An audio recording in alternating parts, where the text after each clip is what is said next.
رحمت کی نظر رکھنا، کرے دن رات یہ سنت کی خدمت یا رسول اللہ۔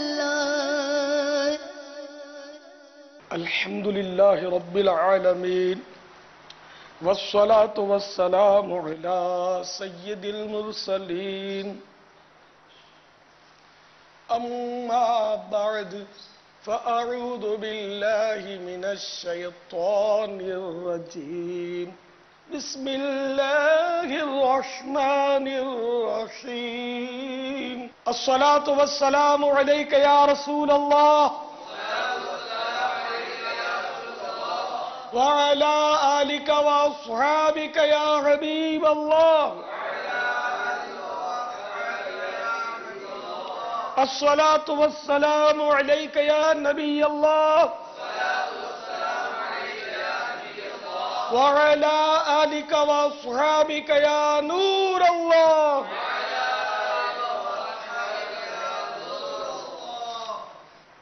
اللہ کے محبوب دانہ غیوب منزہ عن العیوب عز و جل و صلی اللہ تعالی علیہ وآلہ وسلم کا فرمان معظم ہے، اللہ کی خاطر آپس میں محبت رکھنے والے جب باہم ملیں اور مصافحہ کریں اور نبی صلی اللہ تعالی علیہ وآلہ وسلم پر درود پاک پڑھیں تو ان کے جدا ہونے سے پہلے دونوں کے اگلے پچھلے گناہ بخش دیے جاتے ہیں۔ صلو علی الحبیب صلی اللہ تعالی علی محمد۔ میٹھے میٹھے اور پیارے پیارے ساتھ بھائیو، 1429 سنہ ہجری کے ربیع الغوث کی چھٹی شب ہے، اور میں آپ کی خدمت میں وضو اور سائنس کے متعلق مدنی پھول پیش کرنے کی سعادت حاصل کروں گا انشاءاللہ عز و جل۔ ایک صاحب کا بیان ہے، میں نے بیلجیم میں یونیورسٹی کے طالب علم کو اسلام کی دعوت پیش کی، اس نے سوال کیا وضو میں کیا کیا سائنسی حکمتیں ہیں؟ میں لاجواب ہو گیا۔ اس کو ایک عالم کے پاس لے گیا، لیکن ان کو بھی اس کی معلومات نہ تھی، یہاں تک کہ سائنسی معلومات رکھنے والے ایک شخص نے اس کو وضو کی کافی خوبیاں بتائیں، مگر گردن کے مسح کی حکمت بتانے سے وہ بھی قاصر رہا۔ وہ طالب علم چلا گیا، کچھ عرصے بعد آیا اور کہنے لگا ہمارے پروفیسر نے دوران لیکچر بتایا اگر گردن کی پشت اور اطراف پر روزانہ پانی کے چند قطرے لگا دیے جائیں تو ریڑھ کی ہڈی اور حرام مغز کی خرابی سے پیدا ہونے والے امراض سے تحفظ حاصل ہو جاتا ہے۔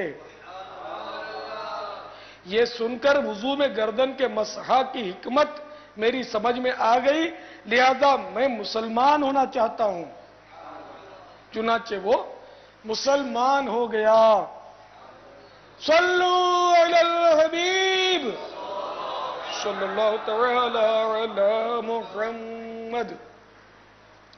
مغربی ممالک میں مایوسی یعنی ڈپریشن کا مرض ترقی پر ہے، دماغ فیل ہو رہے ہیں، پاگل خانوں کی تعداد میں اضافہ ہوتا جا رہا ہے۔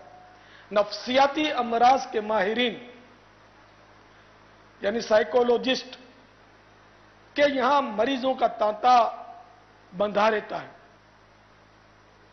مغربی جرمنی کے ڈپلوما ہولڈر ایک پاکستانی فزیو تھراپسٹ کا کہنا ہے مغربی جرمنی میں ایک سیمینار ہوا جس کا موضوع تھا مایوسی یعنی ڈپریشن کا علاج ادویات کے علاوہ اور کن کن طریقوں سے ممکن ہے۔ ایک ڈاکٹر نے اپنے مقالے میں یہ حیرت انگیز انکشاف کیا کہ میں نے ڈپریشن کے چند مریضوں کے روزانہ 5 بار منہ دھلائے، کچھ عرصے کے بعد ان کی بیماری کم ہو گئی۔ پھر ایسے ہی مریضوں کے دوسرے گروپ کے روزانہ 5 بار ہاتھ، منہ اور پاؤں دھلوائے تو مرض میں بہت افاقہ ہو گیا۔ یہی ڈاکٹر اپنے مقالے کے آخر میں اعتراف کرتا ہے مسلمانوں میں مایوسی کا مرض کم پایا جاتا ہے کیونکہ وہ دن میں کئی مرتبہ ہاتھ، منہ اور پاؤں دھوتے یعنی وضو کرتے ہیں۔ صلو علی الحبیب صلی اللہ تعالی علی محمد۔ ہارٹ اسپیشلسٹ یعنی کارڈیولوجسٹ کا بڑے وثوق کے ساتھ کہنا ہے، ہائی بلڈ پریشر کے مریض کو وضو کرواؤ، پھر اس کا بلڈ پریشر چیک کرو، لازماً کم آئے گا۔ ایک مسلمان ماہر نفسیات ڈاکٹر کا قول ہے، نفسیاتی امراض کا بہترین علاج وضو ہے۔ مغربی ماہرین نفسیاتی مریضوں کو وضو کی طرح روزانہ کئی بار بدن پر پانی لگواتے ہیں۔ میٹھے میٹھے سائیں بھائیوں، وضو میں جو ترتیب بار اعضاء دھوئے جاتے ہیں یہ بھی حکمت سے خالی نہیں۔ چنانچہ پہلے ہاتھوں کو پانی میں ڈالنے سے جسم کا اعصابی نظام مطلع ہو جاتا ہے اور پھر آہستہ آہستہ چہرے اور دماغ کی رگوں کی طرف اس کے اثرات پہنچتے ہیں۔ وضو میں پہلے ہاتھ دھونے، پھر کلی کرنے، پھر ناک میں پانی ڈالنے، پھر چہرہ اور دیگر اعضاء دھونے کی ترتیب فالج یعنی پیراڈائز کی روک تھام کے لیے مفید ہے۔ اگر چہرہ دھونے اور مسح کرنے سے آغاز کیا جائے تو بدن کئی بیماریوں میں مبتلا ہو سکتا ہے۔ تو میٹھے میٹھے پیارے پیارے اسلامی بھائیوں، آپ نے دیکھا کہ وضو ہمیں تو خیر آقا نے جو طریقہ بتایا اس پر عمل کرنا ہے اللہ اور رسول کی رضا کے لیے، لیکن جتنی بھی سنتیں یہ اس میں حکمتیں بھری ہوئی ہیں الحمدللہ، دنیاوی بھی اس میں بہت فوائد ہیں۔ تو ہر سنت مخزن حکمت ہے۔ مسواک ہی کو لے لیجئے، بچہ جانتا ہے کہ وضو میں مسواک کرنا سنت ہے، اور اس سنت کی برکت کا کیا کہنا۔ ایک بیپاری کا کہنا ہے، سوئٹزرلینڈ میں ایک نو مسلم سے میری ملاقات ہوئی، اس کو میں نے تحفتاً مسواک پیش کی، اس نے خوش ہو کر اسے لیا اور چوم کر آنکھوں سے لگایا اور ایک دم اس کی آنکھوں سے آنسو چھلک پڑے۔ اس نے جیب سے ایک رومال نکالا، اس کی تیغ کھولی تو اس میں سے تقریباً 2 انچ کا چھوٹا سا مسواک کا ٹکڑا برآمد ہوا۔ کہنے لگا، میری اسلام آوری کے وقت مسلمانوں نے مجھے یہ تحفہ دیا تھا، میں بہت سنبھال کر اس کو استعمال کر رہا تھا، یہ ختم ہونے کو تھا، لہذا مجھے تشویش تھی کہ اللہ اکرم عز و جل نے کرم فرمایا اور آپ نے مجھے مسواک عنایت فرما دی۔ پھر اس نے بتایا کہ ایک عرصے سے میں دانتوں اور مسوڑوں کی تکلیف سے دوچار تھا، ہمارے یہاں کے ڈینٹسٹ سے ان کا علاج نہیں بن پا رہا تھا، میں نے اس مسواک کا استعمال شروع کیا، تھوڑے دنوں میں مجھے افاقہ یعنی فائدہ ہو گیا۔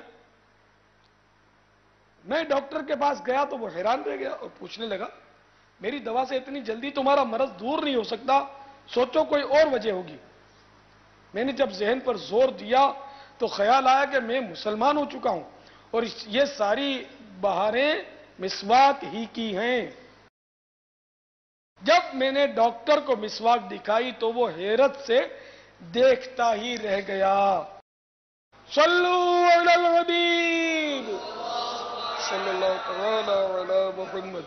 میٹھے میٹھے سائیں بھائیوں، ہم اسلامی ملک میں ہمارے مسواک کی فراوانی ہے، اس لیے ہم کو اس کی اتنی شاید قدر نہیں کہ دیکھا وہ نو مسلم کہ جہاں مسواک میسر نہیں تھی وہاں اس کو مسواک کی کتنی قدر تھی۔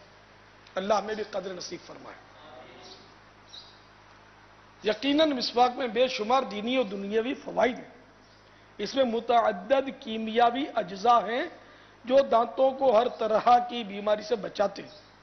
حضرت مولا مشکل کشا علی المرتضی شیر خدا کرم اللہ تعالی وجہہ الکریم، حضرت سیدنا عطا رضی اللہ تعالی عنہ اور حضرت سیدنا عبداللہ بن عباس رضی اللہ تعالی عنہما کا فرمان عالی شان ہے، مسواک سے قوت حافظہ بڑھتی، درد سر دور ہوتا اور سر کی رگوں کو سکون ملتا ہے، اس سے بلغم دور، نظر تیز، معدہ درست اور کھانا ہضم ہوتا ہے، عقل بڑھتی، بچوں کی پیدائش میں اضافہ ہوتا، بڑھاپا دیر میں آتا اور پیٹھ مضبوط ہوتی ہے۔ صلو علی الحبیب صلی اللہ تعالی علیہ وسلم۔ مسواک کے بارے میں 3 احادیث مبارکہ نمبر 1، جب سرکار مدینہ صلی اللہ تعالی علیہ وآلہ وسلم اپنے مبارک گھر میں داخل ہوتے تو سب سے پہلے مسواک کرتے. یہ صحیح مسلم شریف کی حدیث ہے، ابو داؤد شریف کی حدیث میں. نمبر 2، جب سرکار نامدار مدینہ کے تاجدار، رسولوں کے سالار، نبیوں کے سردار، شہنشاہ ابرار صلی اللہ تعالی علیہ وآلہ وسلم نیند سے بیدار ہوتے تو مسواک کرتے. نمبر 3، مسند امام احمد کی روایت ہے، تم مسواک کو لازم پکڑ لو کہ یہ منہ کو پاک کرنے والی اور رب تعالی کو راضی کرنے والی ہے. صلو علی الحبیب صلی اللہ تعالی علی محمد.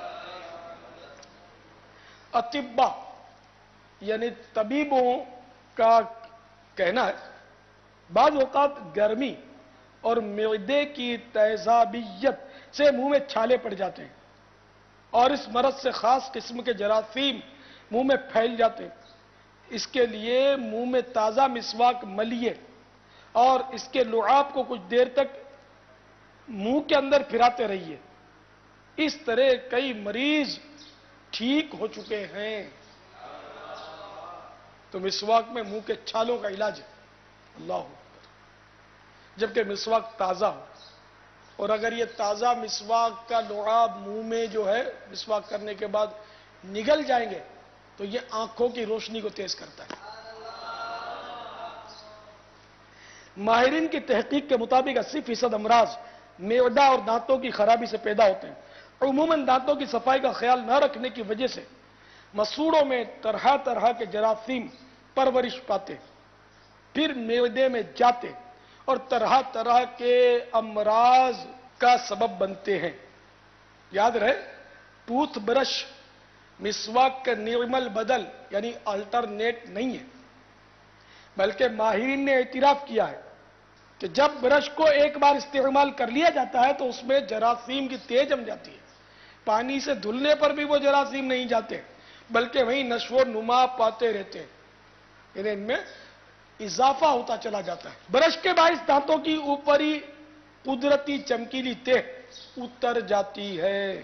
مزید کہتے ہیں برش کے استعمال سے مسوڑے آہستہ آہستہ اپنی جگہ چھوڑتے جاتے ہیں، جس سے دانتوں اور مسوڑوں کے درمیان خلا یعنی گیپ پیدا ہو جاتا ہے اور اس میں غذا کے ذرات پھنستے سڑتے اور جراثیم اپنا گھر بناتے ہیں. اس سے دیگر بیماریوں کے علاوہ آنکھوں کے طرح طرح کے امراض بھی جنم لیتے ہیں. اس سے نظر کمزور ہو جاتی بلکہ بعض اوقات آدمی اندھا ہو جاتا ہے. ہو سکتا ہے کسی کے دل میں یہ خیال آئے کہ میں تو برسوں سے مسواک کرتا ہوں مگر میرے تو دانت اور پیٹ دونوں ہی خراب ہیں. میرے بھولے بھالے اسلامی بھائی، اس میں مسواک کا نہیں، آپ کا اپنا قصور ہے. میرا گمان ہے شاید آج لاکھوں میں سے کوئی ایک آدھ ہی ایسا ہو جو صحیح اصولوں کے مطابق مسواک استعمال کرتا ہو. ہم لوگ اکثر جلدی جلدی دانتوں پر مسواک مل کر بلکہ مس کر کے وضو کر کے اٹھ کر چل دیتے ہیں. یعنی یوں کہیے کہ مسواک نہیں کرتے بلکہ رسم مسواک ادا کرتے ہیں. چنانچہ مسواک کرنا سنت ہے کہ 14 حروف کی نسبت سے مسواک کے 14 مدنی پھول اپنے دل کے مدنی گلدستے میں سجاتے چلیے. نمبر 1، مسواک کی موٹائی چھنگلیا، اس کو خنصر بھی کہتے ہیں، چھوٹی انگلی. تو مسواک کی موٹائی چھنگلیا یعنی چھوٹی انگلی کے برابر ہو. مسواک ایک بالش سے زیادہ لمبی نہ ہو ورنہ اس پر شیطان بیٹھتا ہے. نمبر 3، اس کے ریشے نرم ہوں کہ سخت ریشے دانتوں اور مسوڑوں کے درمیان خلا یعنی گیپ کا باعث بنتے ہیں. نمبر 4، مسواک تازہ ہو تو بہت بہتر، ورنہ کچھ دیر پانی کے گلاس میں بھگو کر نرم کر دیجئے. نمبر 5، اس کے ریشے روزانہ کاٹتے رہیے کہ ریشے اس وقت تک کارآمد رہتے ہیں جب تک ان میں تلخی باقی رہے۔ نمبر 6، دانتوں کی چوڑائی میں مسواک کیجیے۔ 7، جب بھی مسواک کرنا ہو کم از کم 3 بار کیجیے۔ 8، ہر بار دھو لیجیے۔ 9، مسواک سیدھے ہاتھ میں اس طرح لیجیے کہ چھنگلیاں اس کے نیچے اور بیچ کی 3 انگلیاں اوپر اور انگوٹھا سرے پر رہے۔ دیکھیے چھنگلیاں نے چھوٹی انگلی اور انگوٹھا یہ پیچھے کی طرف ہے، تو اس طرح مسواک کو پکڑنا چاہیے۔ طریقہ یہ ہے، پہلے سیدھی طرف کے اوپر کے دانتوں پر، پھر الٹی طرف کے اوپر کے دانتوں پر، پھر سیدھی طرف نیچے، پھر الٹی طرف نیچے مسواک کیجیے، اور اس طرح یہ دھو کر 3 مرتبہ کرنا ہے۔ مگر میں نے تو آپ کو صرف ہلا کر بتا دیا، اچھی طرح مانجنا ہے، جیسے برتن کو مانجتے ہیں نا، تو کچھ دیر مانجنا پڑے گا، خالی یوں کر کے اس طرح نہیں ہوگا، بلکہ اطمینان سے کچھ دیر تک، اتنا بھی تیزی سے نہ کرے ورنہ مسوڑوں میں زخم ہونے کا امکان ہے۔ زیادہ زور سے کریں گے، اس میں یہ احتیاط ہونی چاہیے کہ جو دانت ہے نا، دراصل دانت اس طرح جیسے بال ہے، خود انہیں ہم بولتے ہیں کہ دانت میں تکلیف ہے، تو یہ ہم سمجھو کہ یہ ایک عرف ہے کہ ہم کہتے ہیں دانت میں تکلیف ہے۔ حقیقت میں دانت میں درد ہوتا ہی نہیں، جیسے بال میں درد نہیں ہوتا، بال کو کاٹو تو پتہ بھی نہیں چلتا، تو یہ دانت ہے، دانت کو بھی حقیقت میں دانت کو تکلیف نہیں ہوتی۔ اب وہ دانت کو مارا تو تکلیف جو ہوئی نا، تو یہ حقیقت میں دانت کو نہیں ہوئی، یہ مسوڑے کو تکلیف ہوتی ہے، مسوڑا گوشت کا ہے، تو مسوڑے سے بچا کر مسواک کرنی ہے، ورنہ یہ مسوڑے کی جو یہ جہاں دانت لگے ہوئے نا،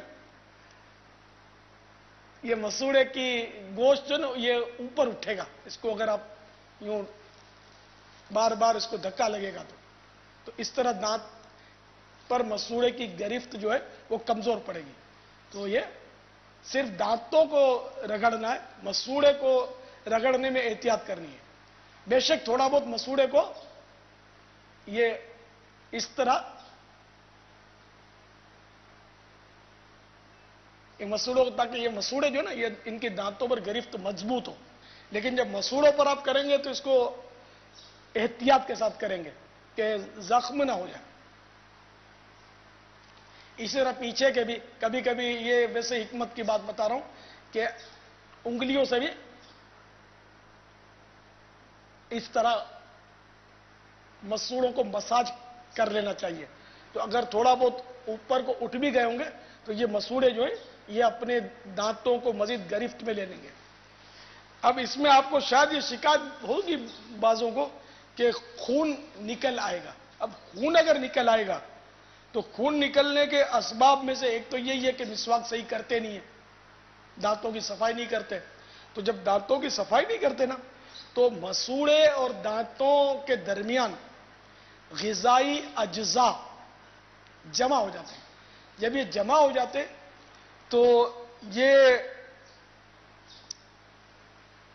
سخت ہو جاتے ہیں، چونے کی طرح سخت، اس کو ٹارٹر بولتے ہیں، تو یہ ٹارٹر چونے کی طرح جم جاتا ہے، تو جب یہ دانت اور مسوڑے کے درمیان ٹارٹر جمے گا تو جب آپ مسوڑے کو انگلی لگائیں گے یا مسواک کریں گے یا کوئی پھل وغیرہ کھائیں گے، کوئی بھی چیز کھائیں گے، تو ظاہر ہے کہ وہ مسوڑے پر اور وہ دانت پر جب زور پڑے گا تو جو چونا ہے وہ چبھے گا، تو اس سے وہ خون نکلتا ہے۔ اب یہ خون کا بڑا مسئلہ ہو جاتا ہے، یہ پھر آسانی سے جاتا نہیں ہے، اور یہ ایک تعداد ہے ہمارے معاشرے میں جن کو دانتوں سے خون آنے کا مرض ہے، اور حقیقت میں وہ دانت سے خون نہیں آتا، جیسے دانت کا میں نے عرض کیا کہ دانت تو جیسے بال، ایسے ناخن، یہ دانت اصل میں وہ مسوڑے سے خون آتا ہے، لیکن عرفاً ہم دانتوں سے خون آنا کہتے ہیں، یہ کہنے میں بھی حرج نہیں ہے کہ دانتوں سے خون آتا ہے، تو اس کا پھر علاج کرنا ہوگا۔ ایک تو صورت یہ ہوتی ہے کہ اچھا ڈینٹسٹ ہو، ورنہ آج کل چونکہ پروفیشنل جو ہوتے ہیں اور ساری جو بھی دکان کھول کر بیٹھے ہیں وہ پروفیشنل ہی ہیں، پیسہ کمانے بیٹھے ہیں، مگر یہ کہ ہمدرد قسم کے پروفیشنل ہو نا، پیسے لیں لیکن ایک مسلمان سے صحیح معنوں میں ہمدردی کریں. ایسے ڈینٹسٹ بھی کم، ایسے ڈاکٹر بھی کم اس معاشرے میں. وہ جھوٹ اور دھوکہ بہت چلتا ہے. تو وہ کرتے کیا ہیں؟ وہ بار بار دھکے کھلاتے ہیں کہ کل آنا، پرسوں آنا. پھر یہ اسکیلنگ، اس کا علاج جو ہے نا، اسکیلنگ کرتے ہیں سے. وہ لوہے کے مڑے ہوئے کچھ اوزار ہوتے ہیں، یہ انسٹرومنٹس ہوتے ہیں کچھ اسٹیل کے، اس سے یہ کھرچ کر یہ نکالتے ہیں وہ ٹاٹر. تو اس میں خون تو کافی نکلتا ہے، لیکن پھر کچھ دن کے لیے بہتری ہو جاتی ہے. لیکن وہ کرتے کیا؟ 2 دانتوں کا کریں گے تو 500 روپے لے لیں گے، پھر بولیں گے پرسوں آنا. تو انسٹرومنٹس کے ذریعے وہ دانتوں کی صفائی کرتے. اور خاص کر وہ ڈینٹل پروپ، ایک اسٹیل کا آلہ ہوتا ہے، اس کی وہ مخصوص طریقے پر اوپر کا حصہ جو وہ مڑا ہوا ہوتا ہے، اس کے ذریعے وہ نکالتے ہیں، وہ ٹاٹر نکالتے ہیں. 2 دانتوں کا نکالیں گے، پھر بولیں گے پرسوں آنا، پھر بولیں گے منگل کو آنا، پھر بولیں گے جمعرات کو آنا. تو یہ کئی دھکے کھلوا کر 500 روپے، 1000 روپے، 800 روپے، 400 روپے وہ نکال کر ہزاروں روپے لگا دیتے ہیں. کیونکہ ایک بار وہ اگر کریں گے اور آپ کو تھوڑی دیر میں فارغ کریں گے اور بولیں گے 3500 دو، تو آپ کی چیخ نکل جائے گی. تو تھوڑا تھوڑا کر کے یہ آپ کو دھکے کھلاتے ہیں. یہ دیکھیں ڈینٹل پروپ. اور اسی طرح اگر وہ دانتوں کے مسوڑوں میں کوئی ذرہ پھنسا ہوا ہے تو نماز میں بھی وہ اس کی ممانعت ہے کہ حدیثوں میں کہ فرشتوں کو سخت اس سے اذیت ہوتی ہے، کیونکہ وہ قراءت نہیں کر پاتے. تو جب مسلمان نماز پڑھنے کے لیے کھڑا ہوتا ہے تو قراءت جب وہ کرنے لگتا ہے تو فرشتہ اس کے منہ پر منہ رکھ دیتا ہے اور تلاوت سنتا ہے. تو اس طرح جب اس کے منہ میں یہ ذرہ پھنسا ہوتا ہے تو اس سے سخت اذیت ہوتی ہے، فرشتے کو تکلیف ہوتی ہے. وابا وہ آپ ڈینٹل پراپ جو دکھا رہے ہیں، ہو سکتا ہے کہ اب اس کا استعمال بھی شروع ہو، تو ہمارے اسلامی بھائی اور اسلامی بہنوں کو یہ کس طرح استعمال کرنا چاہیے؟ دیکھیں، میں تو آپ کو نمونتاً دکھا رہا ہوں، استعمال کرنے کی ترغیب نہیں دے رہا، کیونکہ اس کا استعمال کرنا بھی ایک فن ہے. اگر عام آدمی استعمال کرے گا تو وہ پھر مسوڑوں کو چھیل ڈالے گا اور پھر مجھے دعائیں دے گا یا دعائیاں دے گا میرے. تو اب آپ بولیں گے تو آپ کیوں استعمال کرتے ہو؟ ہر ایک کا اپنا اپنا مزاج ہوتا ہے، انداز ہوتا ہے. میں سمجھدار تو زیادہ نہیں ہوں، لیکن بہرحال مجھے یہ سمجھو آ گیا ہے وہ دانتوں صاف کرتے کرتے. تو میرے کو الحمدللہ اس سے زخمی ہوتا نہیں. میں عام طور پہ تجربہ ہو گیا. آپ تجربہ کرنے سے پہلے کہیں زخمی ہو گئے اور خدا نہ کرے کوئی سیپٹک کی ترکیب بن گئی تو پھر یہ کہ آپ میرے سے ناراض ہو جائیں گے. تو اس لیے میں آپ کو ترغیب نہیں دلاتا کہ اس کا استعمال کریں، نہ اس کا استعمال کرنا سنت ہے. استعمال تو وہی کڑوی سینک ہو، افضل وہی ہے کہ جیسے نیم کی سینک ہو، اس سے دانت صاف کیے جائے. مگر میں نے کہا نا کہ میرے 1-2 جگہ گیپ ہے، تو وہ سینک وہاں پہنچتی ہوں، وہ دور مطلب اندر میں، تو وہ لکڑی کام نہیں کرتی ہوں، تو اس لیے مجبوراً مجھے یہ رکھنا پڑا. تو یہ سنت نہیں ہے اور منع بھی نہیں ہے، بلکہ اس سے دانتوں کا خلال کرنے کی سنت ادا ہو جاتی ہے. صفائی اس تنکے کے مقابلے میں میرے دانتوں کی خصوصیت ہے کہ اچھی طرح ہو جاتی ہے الحمدللہ. اور اس کا پھر صحیح طریقہ یہ کہ جو استعمال کرے اور اس کو سیکھے، کسی سے ڈینٹسٹ وغیرہ سے دوستی ہو تو. میں نے کسی سے سیکھا نہیں ہے، جائے استاد خالی است، میں نے خود ہی سیکھا اپنے آپ. تو اس کا طریقہ جو ہے نا وہ ڈاکٹری طریقہ وہ یہ ہے کہ ایک بار استعمال کرنے کے بعد اس کو بوائل کیا جائے، یعنی گرم پانی میں اس کو ابالا جائے تاکہ اس کے جراثیم مر جائے. اس کا صحیح طریقہ یہ ہے، لیکن شاید یہ طریقہ تو ڈینٹسٹ بھی کرتے ہو نہ کرتے ہو. تو اگر صحیح معنوں میں اس کو بوائل کیا ہے نا، اور پھر اگر خدا نہ خدا زخم بھی آ گیا تو امید ہے کہ سیپٹک نہیں ہوگا. لیکن بار بار اس کو بوائل کرنا، اسٹرلائز کرنا بولتے ہیں اس کو، اس کا اسٹرلائزیشن جو ہے بار بار بہت مشکل ہے. تو اگر منہ میں خون آتا ہے تو ایک تو یہ اس کی وہی دانتوں کی اسکیلنگ، اس کی صفائی کروا لی جائے. دوسرا یہ کہ کھانے پینے میں احتیاط کی جائے. تجربے کی بات ہے کہ اگر کھانا بھوک سے کم کھائیں گے، جیسا کہ حدیثوں میں کہ بھوک کے 3 حصے کر لو، ایک حصہ غذا، ایک حصہ پانی، ایک حصہ ہوا، تب تو کوئی مرض میرا خیال ہے وہ مڑ کر بھی نہیں دیکھے گا آپ کی طرف انشاءاللہ. مگر بہرحال بیماریاں آتی ہیں لیکن بہت کم. جیسے ابھی آپ نے سنا کہ معدے کی خرابی کی وجہ سے تقریباً 80% امراض ہوتے ہیں. تو انشاءاللہ ان 80% امراض سے آپ کی جان چھوٹ سکتی ہے، جبکہ کھانے میں احتیاط ہوگی. لیکن آج کل بھوک کے 3 حصے کا شاید 3 گنا کھایا جاتا ہو بھوک سے، تو تعجب نہیں. تو دانتوں کی یہ تکلیف جو ہے خون کی اور طرح طرح کے امراض دانتوں کے، یہ معدے کی خرابی کی وجہ سے بھی ہوتے ہیں. اسی طرح منہ میں چھالے کا بھی تذکرہ بھی آیا تھا. تو منہ کے چھالے جو ہے نا، یہ بھی پیٹ کی خرابی کی وجہ سے اکثر ہوتے ہیں، کیونکہ زیادہ کھانے سے پیٹ میں تیزابیت بڑھتی ہے، اور تیزابیت وہ ظاہر ہوا کے ذریعے وہ زبان کو لگتی ہوگی. تو اس طرح وہ تیزابیت کی وجہ سے زبان میں بعض اوقات وہ گال کے اندر کے حصے میں چھالے پڑ جاتے ہیں. تو اگر کھانے میں احتیاط کریں گے آٹومیٹک تیزابیت کم ہوگی.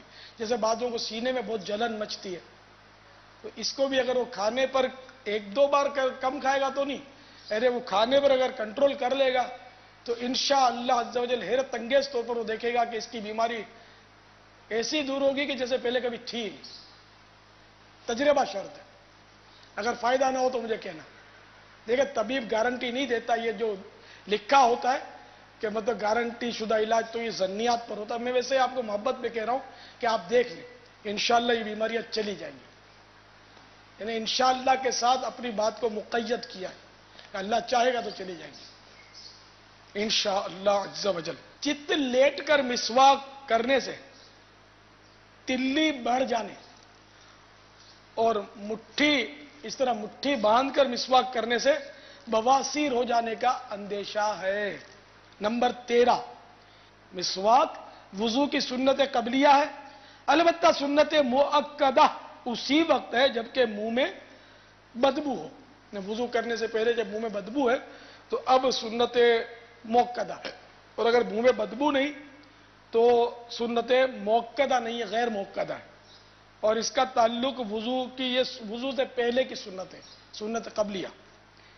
نمبر 14، مستعمل یعنی استعمال شدہ مسواک کے ریشے، نیز جب یہ ناقابل استعمال ہو جائے تو مسواک پھینک مت دیجیے. پھینکنا نہیں، یہ اعلی ادائے سنت ہے. کسی جگہ احتیاط سے رکھ دیجیے یا دفن کر دیجیے، سمندر میں ڈال دیجیے. اسی طرح منہ میں جو ریشے نکلتے ہیں مسواک کرنے سے، منہ میں ریشے، تو یہ بھی اعلی ادائے سنت کے ریشے، تو اس کو بھی پھینکا نہ جائے، بلکہ اس کو بھی احتیاط سے منہ سے چن کر ادباً جیب میں رکھ لیں یا کسی طرح اس کو احترام اس کا بجا لائیں. گھر میں اگر چاہیں تو آپ یہ کر سکتے ہیں. مسجد میں تو شاید رکھ نہیں سکیں گے آپ. میں نے تو بہرحال رکھی ہوئی ہے، وہ چائے چھاننے کی چھلنیاں رکھی ہوئی ہیں. یہ دیکھیے، یہ چھلنی اس کا صرف 10 روپے کی ہے. میں نے منگوائی تھی، 10 روپے کی ملی. اب ذرا دام تو آگے پیچھے ہوتا رہتا ہے، ہر ملک کا اپنا اپنا دام ہوتا ہے نا. زیادہ قیمتی نہیں ہے، خرچہ زیادہ نہیں ہوگا، گھبرائی نہیں. یہ چھلنی جو ہے نا، اس میں میں مسواک کرنے کے بعد کلی کرتا ہوں. تو کلی کرنے سے منہ میں جو مسواک کے دیکھو اس میں کافی ذرات جمع ہے.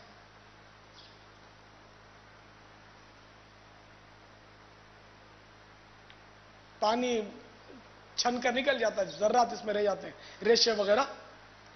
تو آپ بھی گھر میں چاہیں تو گھر میں رکھ سکتے ہیں. میں نے مسجد کے اپنا جو مخصوص وضو خانہ میرے مکتب کا، اس میں رکھی ہوئی ہے، اور گھر کے وضو خانے پر بھی رکھی ہوئی ہے. تو اس سے تھوڑا اطمینان رہتا ہے کہ ورنہ وہ ذرے جو ہے نا مسواک کے مزہ نہیں آتا کہ آقا کی سنت اور ایسی عظیم سنت، اس کے ذرات پھر گٹر کی نالی میں چلے جائیں. یہ میرا اپنا مطلب، یہ وہ ایجاد ہے اب چھلنی رکھنے یہ کی. جمع تو ہو گئے حضور اس میں، اب اس کا آگے کا کیا؟ آگے کا یہ کہ اس کو دفن کر دیا جائے، کسی ادب کی جگہ رکھ دیا جائے. تو اگر اس کو اٹھا کر پھینک ہی دینا ہے تو پھر وہ چھلنی رکھنے کی ضرورت ہی نہیں ہے. اس کا احترام کرنے کی نیت سے تو رکھا ہے. دیکھو ادب کا معاملہ جو ہے نا، جو بھی ادب کے نئے نئے انداز اختیار کیے جائیں اس میں کوئی ممانعت نہیں ہے جب تک وہ شریعت سے نہ ٹکراتے ہوں. ثواب ہی ثواب ہے الحمدللہ. اس نیت سے اب کوئی کرے گا تو انشاءاللہ اس کو ثواب ملے گا، اور یہ بدعت حسنہ جاری کرنے کا مجھے بھی انشاءاللہ ثواب ملے گا. میٹھے میٹھے اسلامی بھائیو، وضو میں سب سے پہلے ہاتھ دھوئے جاتے ہیں. اس کی حکمتیں بھی سنیے کہ مختلف چیزوں میں ہاتھ ڈالتے رہنے سے ہاتھوں میں مختلف کیمیاوی اجزاء اور جراثیم لگ جاتے ہیں. اگر سارا دن ہاتھ نہ دھوئے جائیں تو جلد ہی ہاتھ بعض جلدی بیماریوں میں مبتلا ہو سکتے ہیں. مثلا نمبر 1 ہاتھوں کے گرمی دانے، نمبر 2 چمڑی کی سوزش، نمبر 3 ایکزیما، نمبر 4 پھپھوندی کی بیماریاں، نمبر 5 جلد کی رنگت تبدیل ہو جانا وغیرہ. جب ہم ہاتھ دھوتے ہیں تو انگلیوں کے پوروں سے شعاعیں یعنی ریز نکل کر ایک ایسا حلقہ بناتی ہیں جس سے ہمارا اندرونی برقی نظام متحرک ہو جاتا ہے، اور ایک حد تک برقی رو ہمارے ہاتھوں میں سمٹ آتی ہے. اس سے ہمارے ہاتھوں میں حسن پیدا ہو جاتا ہے. کلی کرنے کی حکمتیں بھی سن لیجئے. پہلے ہاتھ دھو لیے جاتے ہیں جس سے وہ جراثیم پاک ہو جاتے ہیں، ورنہ یہ کلی کے ذریعے منہ میں اور پھر پیٹ میں جا کر متعدد امراض کا باعث بن سکتے ہیں. ہوا کے ذریعے لا تعداد مہلک جراثیم نیز غذا کے اجزاء ہمارے منہ اور دانتوں میں لعاب کے ساتھ چپک جاتے ہیں. چنانچہ وضو میں مسواک اور کلیوں کے ذریعے منہ کی بہترین صفائی ہو جاتی ہے. اگر منہ کو صاف نہ کیا جائے تو اس سے بھی بعض امراض پیدا ہونے کا خطرہ رہتا ہے. مثلا نمبر 1 ایڈز کہ اس کی ابتدائی علامات میں منہ کا پکنا بھی شامل ہے. نمبر 2 منہ کے کناروں کا پھٹنا، یہ اس سے پھٹتے. نمبر 3 منہ اور ہونٹوں کی داد کوبا جس کو مونیلائسس کہتے ہیں. نمبر 4 منہ میں پھپھوندی کی بیماریاں اور چھالے وغیرہ. نیز روزہ نہ ہو تو کلی کے ساتھ غرغرہ کرنا بھی سنت ہے، اور پابندی کے ساتھ غرغرے کرنے والا ٹونسل یعنی کوے بڑھنے اور گلے کے بہت سارے امراض حتیٰ کہ گلے کے کینسر سے محفوظ رہتا ہے. ناک میں پانی ڈالنے کی حکمتیں بھی سنیے. پھیپھڑوں کو ایسی ہوا درکار ہوتی ہے جو جراثیم، دھوئیں اور گرد و غبار سے پاک، اور اس میں 80% رطوبت یعنی تری ہو، اور جس کا درجہ حرارت 90 درجہ فارن ہائٹ سے زیادہ ہو. ایسی ہوا فراہم کرنے کے لیے اللہ عز و جل نے ہمیں ناک کی نعمت سے نوازا ہے. ہوا کو مرطوب یعنی نم بنانے کے لیے ناک روزانہ تقریباً 1/4 گیلن نمی پیدا کرتی ہے. صفائی اور دیگر سخت کام نتنوں کے بال سر انجام دیتے ہیں. ناک کے اندر ایک خوردبین یعنی مائکروسکوپک جھاڑو ہے. اس جھاڑو میں غیر مرئی یعنی نظر نہ آنے والے روئیں ہوتے ہیں جو ہوا کے ذریعے داخل ہونے والے جراثیم کو ہلاک کر دیتے ہیں.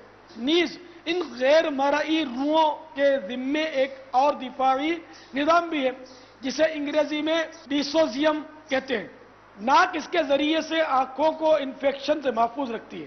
الحمدللہ عز و جل وضو کرنے والا ناک میں پانی چڑھاتا ہے جس سے جسم کے اس اہم ترین آلے ناک کی صفائی ہو جاتی ہے، اور پانی کے اندر کام کرنے والی برقی رو سے ناک کے اندرونی غیر مرئی روؤں کی کارکردگی کو تقویت پہنچتی ہے، اور مسلمان وضو کی برکت سے ناک کے بے شمار پیچیدہ امراض سے محفوظ ہو جاتا ہے.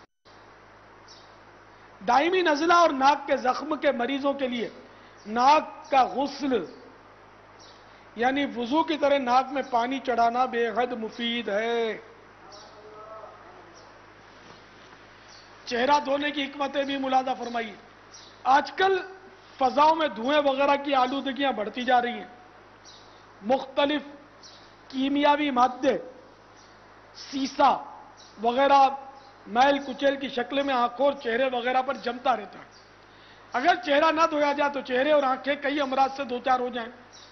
ایک یورپین ڈاکٹر نے ایک مقالہ لکھا جس کا نام تھا آنکھ پانی صحت، یعنی آئی واٹر ہیلتھ. اس میں اس نے اس بات پر زور دیا کہ اپنی آنکھوں کو دن میں کئی بار دھوتے رہو ورنہ تمہیں خطرناک بیماریوں سے دوچار ہونا پڑے گا. چہرہ دھونے سے منہ پر کیل نہیں نکلتے یا کم نکلتے. ماہرین حسن و صحت اس بات پر متفق ہیں کہ ہر طرح کے لوشن اور کریم وغیرہ چہرے پر داغ چھوڑتے ہیں. چہرے کو خوبصورت بنانے کے لیے چہرے کو کئی بار دھونا لازمی ہے. امریکن کونسل فار بیوٹی کی سرکردہ ممبر بیچر نے کیا خوب انکشاف کیا ہے. کہتی ہے مسلمانوں کو کسی قسم کے کیمیاوی لوشن کی حاجت نہیں. وضو سے ان کا چہرہ دھل کر کئی بیماریوں سے محفوظ ہو جاتا ہے. محکمہ ماحولیات کے ماہرین کا کہنا ہے چہرے کی الرجی سے بچنے کے لیے اس کو بار بار دھونا چاہیے. الحمدللہ عز و جل ایسا صرف وضو کے ذریعے ہی ممکن ہے. الحمدللہ عز و جل وضو میں چہرہ دھونے سے چہرے کا مساج ہو جاتا ہے، خون کا دوران چہرے کی طرف رواں ہو جاتا، میل کچیل بھی اتر جاتا اور چہرے کا حسن دوبالا ہو جاتا ہے. میٹھے میٹھے اور پیارے پیارے اسلام بھائیوں، میں آنکھوں کے ذریعے ایک ایسے مرض کی طرف توجہ دلاتا ہوں جس میں آنکھوں کی رطوبت اصلیہ یعنی اصلی بنیادی تری کم یا ختم ہو جاتی اور مریض آہستہ آہستہ اندھا ہو جاتا ہے. طبی اصول کے مطابق اگر بھووں کو وقتاً فوقتاً تر کیا جاتا رہے تو اس خوفناک مرض سے تحفظ حاصل ہو سکتا ہے. الحمدللہ عز و جل وضو کرنے والا منہ دھوتا ہے اور اس طرح اس کی بھویں تر ہوتی رہتی ہیں. جو خوش نصیب اپنے چہرے پر داڑھی مبارک سجاتے ہیں وہ بھی سن لیں. ڈاکٹر پروفیسر جارج ایل کہتا ہے منہ دھونے سے داڑھی میں الجھے ہوئے جراثیم بہہ جاتے ہیں. جڑ تک پانی پہنچنے سے بالوں کی جڑیں مضبوط ہوتی ہیں. خلال کی سنت ادا کرنے کی برکت سے جوؤں کا خطرہ دور ہوتا ہے. مزید داڑھی میں پانی کی تری کے ٹھہراؤ سے گردن کے پٹھوں، تھائرائیڈ گلینڈ اور گلے کے امراض سے حفاظت ہوتی ہے. کورنیا دھونے کی حکمتیں بھی سنتے چلیے. کونی پر 3 بڑی رگیں ہیں جن کا تعلق بالواسطہ یعنی ڈائریکٹ دل، جگر اور دماغ سے، اور جسم کا یہ حصہ عموماً ڈھکا ہوا رہتا ہے. اگر اس کو پانی اور ہوا نہ لگے تو متعدد دماغی اور اعصابی امراض پیدا ہو سکتے ہیں. وضو میں کونیوں سمیت ہاتھ دھونے سے دل، جگر اور دماغ کو تقویت پہنچتی ہے اور اس طرح انشاءاللہ عز و جل وہ ان کے امراض سے محفوظ رہیں گے. مزید یہ کہ کونیوں سمیت ہاتھ دھونے سے سینے کے اندر ذخیرہ شدہ روشنیوں سے براہ راست انسان کا تعلق قائم ہو جاتا ہے اور روشنیوں کا ہجوم ایک بہاؤ کی شکل اختیار کر لیتا ہے۔ اس عمل سے ہاتھوں کے عضلات یعنی کل پرزے مزید طاقتور ہو جاتے ہیں۔ مسح کرنے کی حکمتیں۔ سر اور گردن کے درمیان حبل الورید یعنی شہ رگ واقع ہے۔ اس کا تعلق ریڑھ کی ہڈی اور حرام مغز اور جسم کے تمام تر جوڑوں سے ہے۔ جب وضو کرنے والا گردن کا مسح کرتا ہے تو ہاتھوں کے ذریعے برقی راؤ نکل کر شہ رگ میں ذخیرہ ہو جاتی ہے اور ریڑھ کی ہڈی سے ہوتی ہوئی جسم کے تمام اعصابی نظام میں پھیل جاتی ہے اور اس سے اعصابی نظام کو توانائی حاصل ہوتی ہے۔ ایک صاحب کا بیان ہے، میں فرانس میں ایک جگہ وضو کر رہا تھا، ایک شخص کھڑا بڑے غور سے مجھے دیکھتا رہا۔ جب میں فارغ ہوا تو اس نے مجھ سے پوچھا آپ کون اور کہاں کے وطنی ہیں؟ میں نے جواب دیا میں پاکستانی مسلمان ہوں۔ پوچھا پاکستان میں کتنے پاگل خانے؟ اس عجیب و غریب سوال پر میں چونکا، مگر میں نے کہہ دیا 2-4 ہوں گے۔ پوچھا ابھی تم نے کیا کیا؟ میں نے کہا وضو۔ کہنے لگا کیا روزانہ کرتے ہو؟ میں نے کہا ہاں، بلکہ 5 وقت کرتا ہوں۔ وہ بڑا حیران ہوا اور بولا میں مینٹل ہاسپٹل میں سرجن ہوں اور پاگل پن کے اسباب کی تحقیق میرا مشغلہ ہے۔ میری تحقیق یہ ہے کہ دماغ سے سارے بدن میں سگنل جاتے ہیں اور اعضاء کام کرتے ہیں۔ ہمارا دماغ ہر وقت فلوڈ یعنی مائع کے اندر فلوٹ یعنی تیرنا یعنی فلوڈ کے اندر فلوٹ کر رہا ہے، یعنی ایک لکوڈ میں تیر رہا ہے، مائع میں۔ اس لیے ہم بھاگ دوڑ کرتے ہیں اور دماغ کو کچھ نہیں ہوتا، اور اگر کوئی ریجڈ یعنی سخت شے ہوتی تو اب تک ٹوٹ چکی ہوتی۔ دماغ سے چند باریک رگیں کنڈکٹر یعنی موصل بن کر ہماری گردن کی پشت سے سارے جسم کو جاتی ہیں۔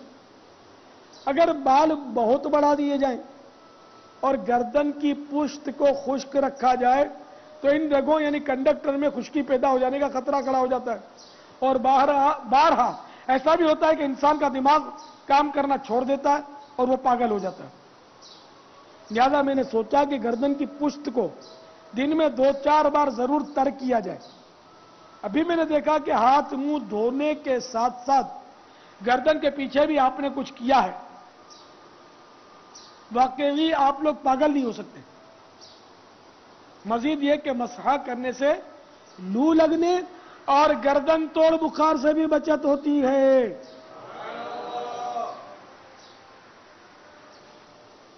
پاؤں دھونے کی حکمتیں بھی سماعت فرمائیے۔ پاؤں سب سے زیادہ دھول آلود ہوتے ہیں۔ پہلے پہل انفیکشن پاؤں کی انگلیوں کے درمیانی حصے سے شروع ہوتا ہے۔ وضو میں پاؤں دھونے سے گرد و غبار اور جراثیم بہہ جاتے ہیں، اور بچے کھچے جراثیم پاؤں کی انگلیوں کے خلال سے نکل جاتے ہیں۔ لہذا وضو میں سنت کے مطابق پاؤں دھونے سے نیند کی کمی، دماغی خشکی، گھبراہٹ اور مایوسی یعنی ڈپریشن جیسے پریشان کن امراض دور ہوتے ہیں۔ صلو علی الحبیب محمد۔ وضو کا بچا ہوا پانی پینے میں شفا ہے۔ اس سلسلے میں ایک مسلمان ڈاکٹر کا کہنا ہے اس کا پہلا اثر مثانے پر پڑتا ہے، پیشاب کی رکاوٹ دور ہوتی اور خوب کھل کر پیشاب آتا ہے۔ نمبر 2، اس سے ناجائز شہوت سے خلاصی حاصل ہوتی ہے۔ نمبر 3، جگر، معدہ اور مثانے کی گرمی دور ہوتی ہے۔ روایت میں ہے کسی برتن یا لوٹے سے وضو کیا ہو تو اس کا پانی قبلہ رو کھڑے ہو کر پینا مستحب ہے۔ وضو کا پانی کھڑے ہو کر پینا 70 بیماریوں کو دور کرتا ہے۔ مگر یہ یاد رکھیے کہ نل سے ہم نے وضو کیا، جیسے آج کل ہم نل سے کرتے ہو، بہت بڑا ٹنکی ہوتی ہے، تو یہ وضو کا بچا ہوا پانی نہیں کہلائے گا۔ ورنہ تو ہم دریا سے ایک بار وضو کر لیں اور ہم سمجھے دریا کا پانی اب وضو کا بچا ہوا پانی ہوا، نہیں، بلکہ لوٹے یا برتن میں جو ہم نے وضو کیا نا، تو اب یہ لوٹے کا جیسے بچا ہوا پانی ہے، تو اس کو کھڑے ہو کر قبلہ رو پی لینا مستحب ہے اور اس کی فضیلت ہے۔ میٹھے میٹھے اسلامی بھائی، وضو اور سائنس کا موضوع چل رہا ہے، اور آج کل سائنسی تحقیقات کی طرف لوگوں کا رجحان کچھ زیادہ ہے، بلکہ کئی ایسے افراد معاشرے میں پائے جاتے ہیں جو انگریز محققین اور سائنسدانوں سے کافی مرعوب ہوتے ہیں۔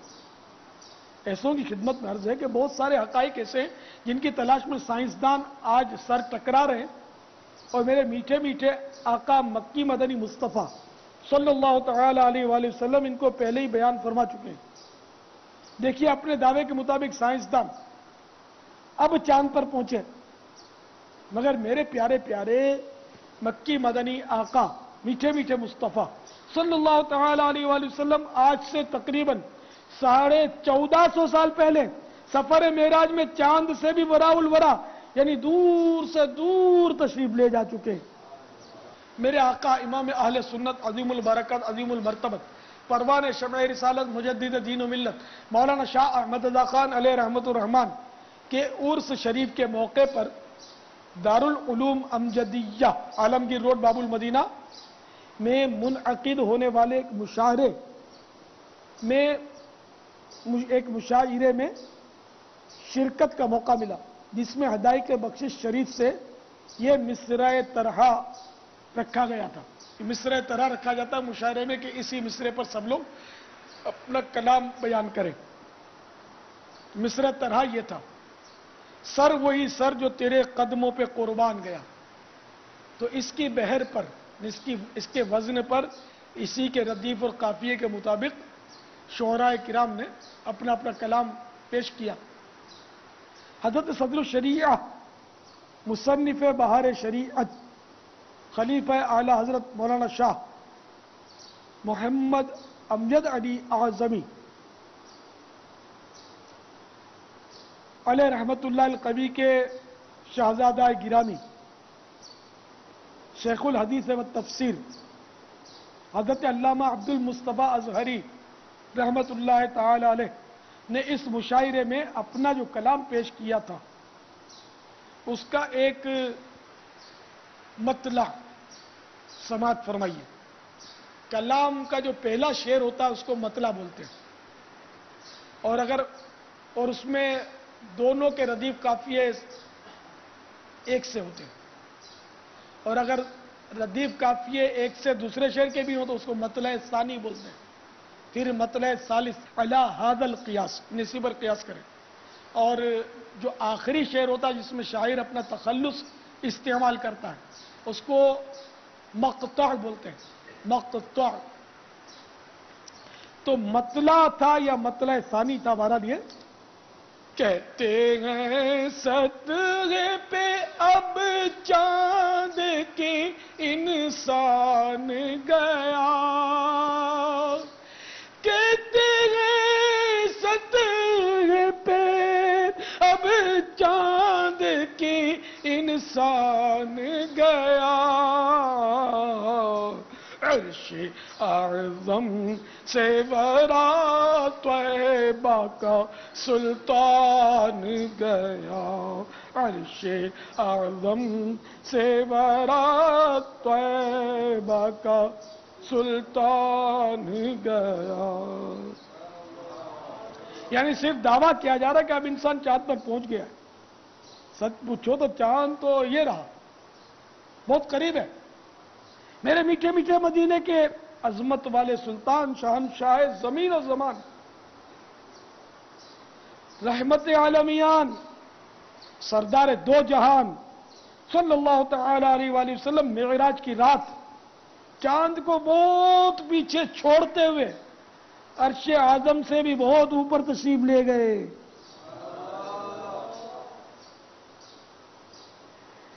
اس کے بارے میں میرے آقا اعلی حضرت امام اہل سنت رحمت اللہ تعالی علیہ فرماتے ہیں: عرش کی عقل دنگ ہے، چرخ میں آسمان ہے، عرش کی عقل دنگ ہے، چرخ میں آسمان ہے، جانے مراد اب کدھر، ہائے تیرا مکان ہے، جانے مراد اب کدھر، ہائے تیرا مکان ہے۔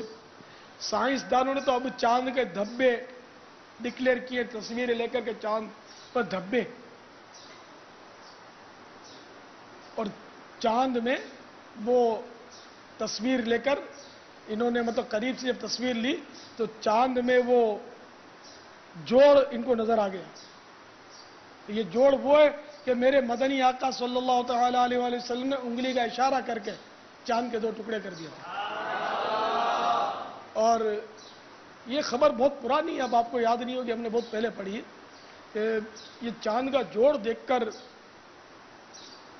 کچھ لوگوں نے اسلام قبول کر لیا تھا کہ مسلمانوں کی یہ بات صحیح ہے، کہ ہم تو پہلے سے دعویٰ کرتے ہیں کہ چاند کے دو ٹکڑے ہمارے آقا نے کیے تھے، شق القمر۔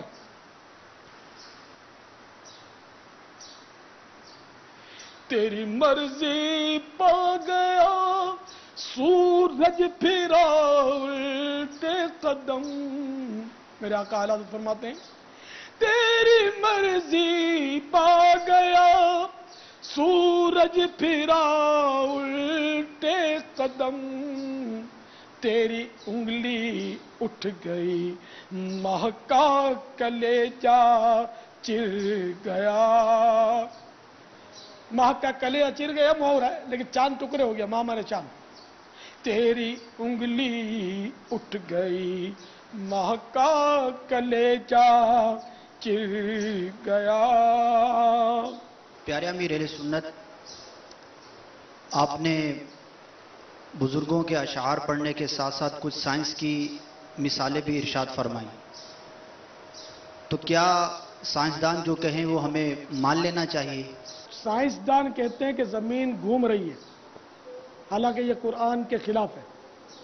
قرآن پاک میں ان اللہ یمسک السماوات والارض ان تزولا، بے شک اللہ تبارک و تعالی زمین و آسمان کو روکے ہوئے ہے تاکہ ہل نہ سکے۔ اللہ تعالیٰ نے تو زمین و آسمان کو روکا ہے کہ ہل نہ سکے، قرآن یہ کہہ رہا ہے، اور سائنسدان کہتا ہے کہ زمین گھوم رہی ہے۔ تو ہم سائنسدان کو نہیں مانیں گے، خدا رحمان کے قرآن کو مانیں گے۔ تو جہاں جہاں سائنس قرآن سے ٹکرائے گا وہ رد، اور جہاں قرآن کے آگے سر جھکائے گا وہ ہم مان لیں گے۔ سائنس کی تھیوری بدلتی رہتی ہے اور قرآن پاک کے ارشادات بدلتے نہیں ہیں۔ سائنسدان ہو سکتا ہے شاید بدل بھی گئے ہوں گے، اتنا بھروسہ نہیں ہے، بدلتے رہتے ہیں، کبھی کچھ بولتے ہیں کبھی کچھ بولتے ہیں کبھی کچھ بولتے ہیں، تو قرار نہیں ہے۔ شاہ تار پر ہر آن رحمت کی نظر رکھنا، شاہ تار پر ہر آن رحمت کی نظر رکھنا، کرے دن رات یہ سنت کی خدمت یا رسول اللہ۔ صلو علی الحبیب صلی اللہ تعالی علی محمد۔ الحمدللہ امیر سنت نے شب جمعہ اور جمعہ کو پڑھنے والے اورات لکھ کر ہمیں پرچی عطا فرمائی ہے۔ امیر سنت کی بارگاہ سے آئے ہوئے اورات بیان کرنے کی کوشش کرتا ہوں، آپ بھی نوٹ کر لیں۔ الحمدللہ 100 بار لکھ لیں، اور الحمدللہ کی برکت یہ ہے کہ افضل الدعاء الحمدللہ، کہ افضل دعا کیا ہے؟ الحمدللہ۔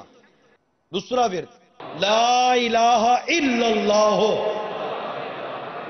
100 بار، آخر میں 3 مرتبہ محمد رسول اللہ صلی اللہ تعالی علیہ وآلہ وسلم۔ تیسرا ورد استغفر اللہ 100 بار، صلی اللہ علی محمد کیا پڑھیں گے؟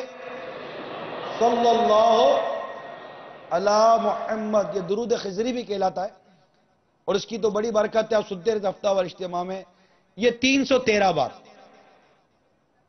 آخر میں وَعَلَىٰ آلِهِ وَسَلَّمْ ایک بار۔ شروع کے 3 اوراد بتایا، الحمدللہ، لا الہ الا اللہ اور استغفر اللہ، یہ تینوں کے اوراد میں اول آخر ایک ایک بار درود شریف یہ پڑھنا ہے۔ اسی طرح استغفار پڑھنے کا وظیفہ دیا، ورد، سرکار مدینہ صلی اللہ تعالی علیہ وسلم ایک روایت کے مطابق روزانہ 70 بار اور دوسری روایت کے مطابق 100 بار روزانہ استغفار فرماتے ہیں۔ فرمان مصطفیٰ صلی اللہ تعالی علیہ وسلم، جو کوئی اللہ تعالیٰ سے استغفار کرے گا اللہ تعالیٰ اس کی مغفرت فرما دے گا۔ استغفر اللہ کہنا بھی استغفار طلب کرنا ہے۔ صلو علی الحبیب صلی اللہ تعالی علی محمد۔ مجھے اپنی اور ساری دنیا کے لوگوں کی اصلاح کی کوشش کرنی ہے انشاءاللہ عز و جل۔ Knowledge is light. The knowledge is light. آج ہم مکس اینڈ میچ کرنے جا رہے ہیں کہ کس کی ٹیم کہاں جاتی ہے۔